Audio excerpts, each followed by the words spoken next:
Hello everyone, BRISBRICKS here with the final installment of Gaston's Tavern. Oh my gosh, this has been a journey to get this thing made and get it to convention. So let's start with the easy stuff, aka not looking at the roof. So first up, I wanted to make sure I could get the fountain done. Part of me was hoping I could do something like what they did at Tokyo Disneyland, where they've got LeFou and Gaston as the fountain. But at this scale, I just don't think I'd be able to build characters that would look like those characters. They would look like people, but I don't think they'd look like Gaston and LeFou. So I didn't do that. I just did a basic fountain. I used the same technique as what I used for the well in Belle's Cottage. So this is a bunch of the 1x2 rounded plate stacked on top of each other. But yeah, pretty happy with how the fountain came out. So now that I have my fountain, I'm gonna start tiling. So when it comes to tiling an area like this, there's two ways you can look at it. You can either do like start in a corner and just work your way across, or depending on your pieces, you can do certain pieces down first and then fill in the gaps, which is what I chose to do for this one, because I had significantly more of the 1x1 pieces than I did of the 2x2. So to make sure everything's spaced evenly and I didn't run out of pieces because I didn't want to order any more pieces, I started by putting down the 2x2s first. Really happy with how this came out. It looks polished. So we want to put some decorations out here. Nothing too much because I don't want to take away from all the stonework, particularly that bottom light bluish grey section with the clipped in tiles. So I'm just going to put these two stacked barrels. One new thing I'm going to add, I saw recently on Instagram this idea of flipping the Lego ties inside out. It just gives you this soft texture that's really rounded, so it looks like a pot plant or whatever, to the point that my mum saw it. She's like, why have you put that in? That's not Lego. I'm like, no it is, and flipped it and she lost her mind. So I liked that little piece there, but obviously we're going to do that. We need to put a plant in it. We're going to go to my trusty plant drawer. I'm going to use that new fern piece. I don't really know what to call this piece. I think it's like a fern. Stack a bunch of those and then just put a bush piece on top just to finish off the plant, which is nice. It adds a bit of color. That's basically the front done. We're going to chuck a bunch of Technic pieces all through the base of this build to just run some black tiles so that we cover all those gaps that we can see. But the front is basically done. And now we move on to my most dreaded part of the whole build, the roof. For viewers who saw my last video, you might remember I wasn't even sure if this wall would hold a roof. It's quite flimsy, it's quite bad. Yeah, I didn't quite know if it'd even hold a roof, but we're gonna try. So I got these pieces off the pick a brick wall. Typically whenever I go to pick a brick wall, I try to pick a piece in a color I like. So usually that's gonna be like a dark orange, a dark olive, maybe dark tan, a tan, you know, just like wood toned colors, because I'll always use it in buildings. So it will find a home eventually. These work perfectly for this shingled roof at this scale. And before I did add this roof, I ran a couple of Technic beams from the center of the wall across just to support the beam.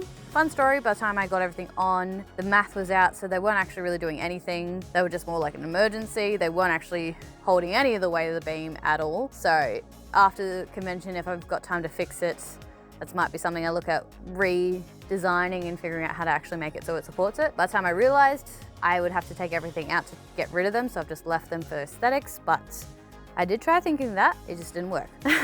Now, a problem I was not anticipating was how much my math on the roof was off. So I built the roof and like it's just plates, it's just stacked plates. So I was aware it was gonna delaminate, that was gonna be a problem, but I built the roof and then I put it on, and for some reason, it would only connect to the center pillar a stud off.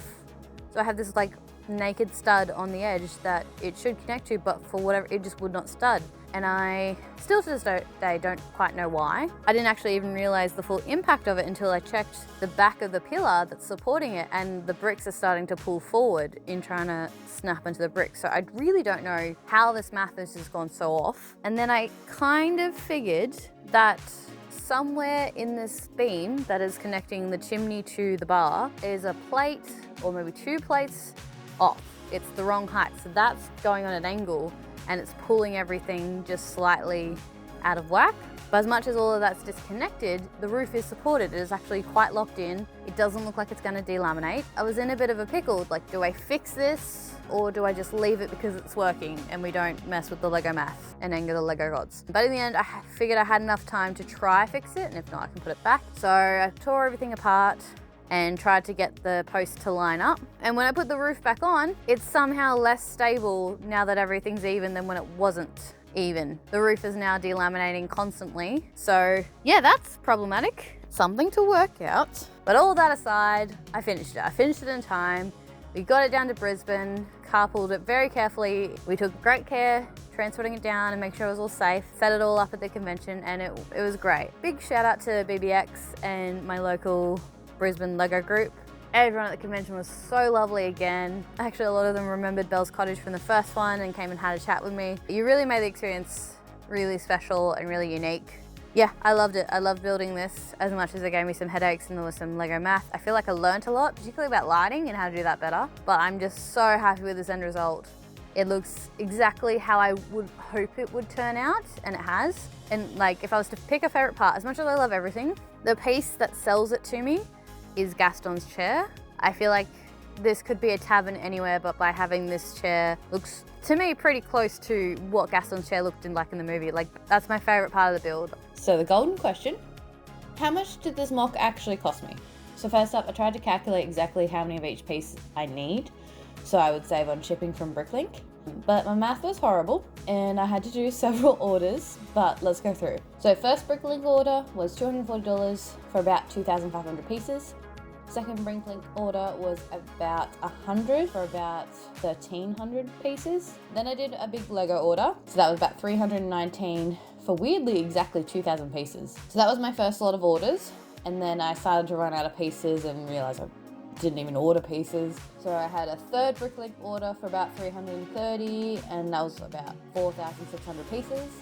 I had a fourth Bricklink order because I didn't have everything I needed for about another 120 for another 700 odd pieces. And then a final panic forgotten order for $40, 3 weeks out from the convention with about 330 pieces. Now, technically not all of those pieces were exclusively for Gaston's Tavern, but like I used a bunch from my own collection and pieces I've picked up over the years from the Pick a Brick wall. So I think it kind of balances out if I take out the pieces that weren't for Gaston's to the ones I used from my collection. So roughly it cost me $1,157 in pieces, 11,510 pieces to be exact.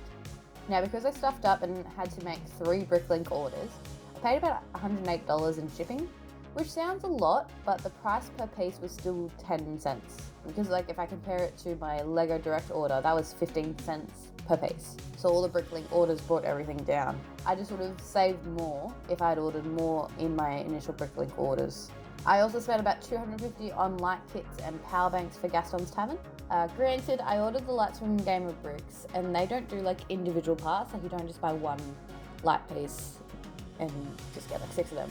You buy them in lots of like 12 or 20 or 50 or whatever. So technically I spent less on lighting for Gaston's Tavern because some of it will be used on the next mock, but I still paid it, so I'm counting it in this one. So altogether it cost me about 1,400 Australian to build Gaston's Tavern, which is about like $950 US. Which is why you'll never be able to buy this as a Lego set. They will just never do it at this detail because it would just be so expensive for you guys. But hey, I think that's why we go to Lego conventions, because you get to see all these mocks and creations that will never be a set, but because it's someone's passion or favorite subject or topic or idea, they'll put the love in to make it into something great so that you can enjoy it at conventions. So make sure you hit up your local Lego convention. The guys at BRISBRICKS are incredible. They're just so good at making the experience for me as an exhibitor so special and unique. And I just like, yes, it takes a lot of effort to make these mocks, but they really make it feel like it's worth it. So really appreciate my Lego group. So make sure you give some love to your ones in your areas because it's not easy. But yeah, anyway guys, thanks for watching. Thanks for joining us on the series. Let me know in the comments what your favorite part of Gaston's Tavern was. I have so many, I'm very attached to it. I have a couple ideas of what I'm gonna do next, but I'm trying to set a goal for myself that I'm not going to build what I want to do next until I hit 1,000 subs. So we're at 750 right now. Thankfully, a lot of people subscribed at the convention. But if you want to see what I'm going to build next, I need you guys to hit that subscribe button and share this stuff around. It really helps me out a lot. But yeah, if I hit 1,000K, then I will do an update video about what I'm going to build next. And hopefully I'll catch you in the next one.